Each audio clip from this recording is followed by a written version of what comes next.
జాతీయ స్థాయిలో కేంద్ర ప్రభుత్వాలు తీసుకున్న అనేక నిర్ణయాల్లో తెలుగుదేశం పార్టీ కీలక పాత్ర పోషించింది. What AP thinks today, India thinks tomorrow అనేది అనేక సార్లు ప్రూవ్ అయింది.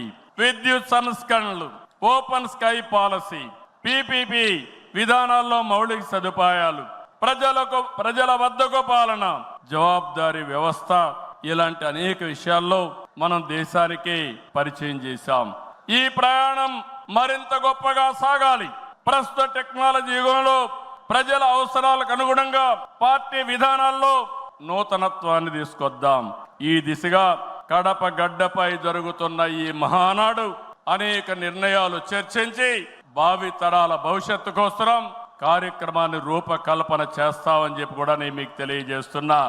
ఈ రోజు ఒక్కసారి మీరు ఆలోచిస్తే ఈ మహానాడు భవిష్యత్తుని ఒక దశ దిశ నిర్దేశించే విధంగా ఈ మహానాడు ఉండబోతుంది. నేను ఒక విషయం ఇక్కడుండే కార్యకర్తలకు నాయకులకు విజ్ఞప్తి చేస్తున్నాను. ఈ రోజు మనమందరం కూడా ఒక ఇన్స్పైరింగ్ టైంలో ఉన్నాం. టెక్నాలజీకి మెచ్యూరిటీ వచ్చింది. స్వాతంత్రం వచ్చిన తర్వాత 78 సంవత్సరాల్లో ఏమి అభివృద్ధి జరిగిందో రాబోయే 22 సంవత్సరాల్లో అంతకంటే రెట్టింపు అభివృద్ధి జరిగే అవకాశం ఉంది. దీనికి కారణం ఈ దేశంలో ఉండే ప్రజలే కారణం అని చెప్పి నేను మీకు తెలియజేస్తున్నా. ఆ దిశగా ఈ మహానాడు ఒక చరిత్రలో మిగిలిపోతుంది.